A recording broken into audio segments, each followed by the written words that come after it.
Hey everyone, welcome back to my channel. Today I'm going to show you, is it realistic to save $10,000 in a year with an income of as low as $3,000 per month? And if it is, how? This might seem difficult with a low income, but the short answer is yes. It's definitely possible, and you don't even have to live with an extremely cheap lifestyle. All you have to do is set a goal and adjust your budget accordingly. A lot of times we're not able to achieve our goals because of no action or poor planning to begin with. Especially with money, when we start actioning on it and when we see those small numbers getting bigger after every paycheck, it keeps us motivated. So action number 1 is subscribe to my channel and hit the bell icon, because this is not going to cost a penny from your budget. And you get very valuable information, because in this video, I'm going to break it down in small steps and we'll climb our ladder to 10 grand in a year goal. Let's set the stage. $10,000 can obviously seem like a big number, but you need to break it down to smaller pieces and see how small numbers can affect this goal. So let's break it down. Saving $10,000 in a year, that comes down to saving $833.34 every month, or roughly $27.40 every day. It might sound challenging with the goal of saving a big number, but with a structured plan, it's entirely doable. Let's say your monthly income is $3,000 and your goal is to save $834 every month, which means you need to manage your expenses under $2,166.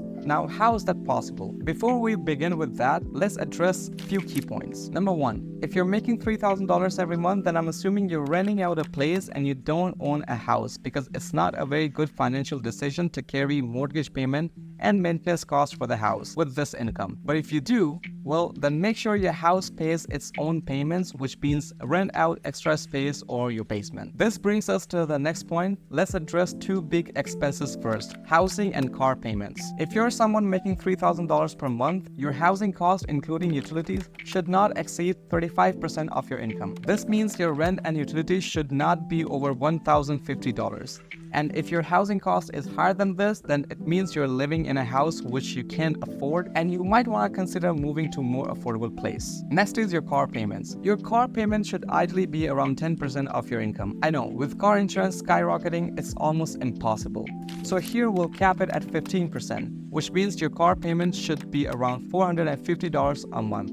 If your car expenses are higher, then you're likely driving a car that's too expensive for your current income. Remember, just because we can buy something does not mean we can afford it. So the trick is to buy a car which is 4 to 5 years old when most of the price has already depreciated. So if your house rent or car payment exceed these percentages, you need to adjust your lifestyle. But if you don't want to compromise with your lifestyle, then you need to find ways to increase your income. Improving your skills or taking up side hustles can help you increasing your income. I've already made a video about 5 best ways to increase your income. I'll link it here in this video so that you can check it out for more tips on boosting your income. And just so you know, compromising with our lifestyle doesn't mean it's a bad thing. It teaches us how to be rational towards our finances. Having a lifestyle which always keeps you in never-ending loop of debts and many regular expenses which you don't even need, it leaves you nothing for your future and makes it super difficult to raise your kids. So to avoid this, let's plan a budget on how to spend your money if you're making $3,000 per month. Here's how you're gonna allocate your $3,000 per month salary. $1,050 for your house rent and utilities, $450 for your car payment, $50 for your phone bill, $300 for groceries, $200 for eating out or social life, which means we can afford $50 per week or $100 twice in a month on outings. Remaining $116 for miscellaneous or unplanned expenses.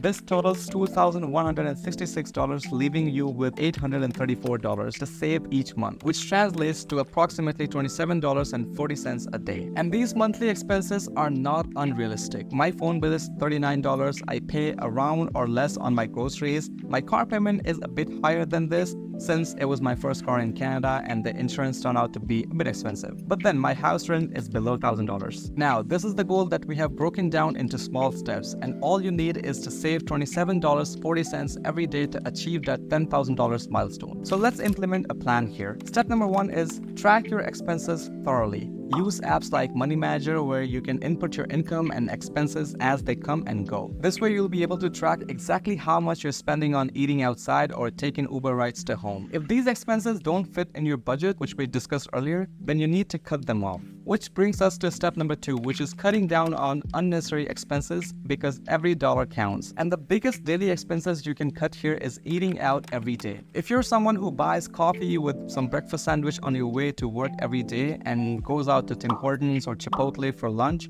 you need to start meal prepping for yourself. The daily habit of eating your food outside is costing you easily $25 to $30 every day. We also don't have to be extremely frugal about this, and that's why we can plan an expense of $50 on eating out every week. This way we can stick to our goal while being socially balanced. To be honest, I enjoy cooking for myself. It helps me connect with my thoughts more while being productive and saving money.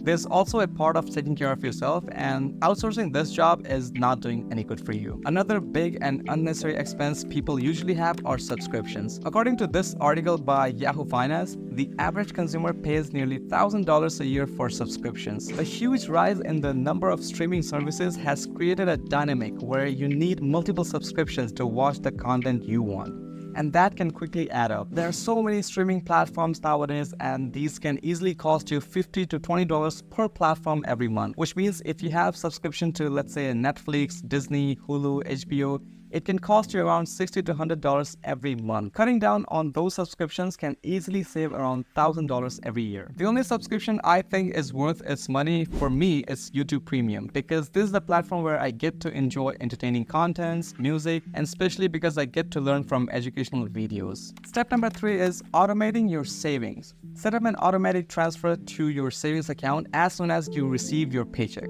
This way, you're not tempted to spend the money. And yes, keep your savings in a separate account to reduce the temptation to dip into it. So if you receive your paycheck twice in a month, then set up an automatic transfer to transfer $417 towards a savings account. And forget that you have that money. And I'll recommend a high-yield savings account where you can get good interest on your savings, like Neo or Wealthsimple account. Links are in descriptions for you to get some joining bonus. Step number 4 is reviewing and adjusting your budget regularly. Life happens and sometimes expenses pop up. So make sure to revisit your budget and make necessary adjustment to stay on track. For example, if your unplanned miscellaneous expenses turn out to be $300 in a month, then try not eating out that month to cover up the miscellaneous expenses. Flexibility is the key, but discipline is crucial. If your monthly expenses don't look like the way I described earlier, then you can adjust these numbers, but make sure the expenses don't go over the planned $2,166 per month. And if you still find it challenging to save with your current income because you already have committed some regular expenses which you can cut back, like a personal loan or student loan payment, then you need to consider on ways to increase your income. And if you're at a stage where you're married and have kids, then you definitely must not be working on a low income like $3,000 per month. You need to improve your skills, get new certifications or licenses which can help you get a better paying job, or you need to start a side hustle or a part-time job to cover those extra expenses. Saving $10,000 in a year on a low income is definitely achievable with careful planning and discipline. Stick to your budget, monitor your expenses, and make adjustments as needed. If you're not sure about how to create a budget or how to track your expenses, click on this video where I explain how you can master your personal finances. If you like this video, give it a thumbs up. This is also completely free. This helps the channel to reach out to more people who are looking for these type of contents. Leave a comment below if you have any questions, suggestions, or need further advice. Thanks for watching, and I'll see you in the next video.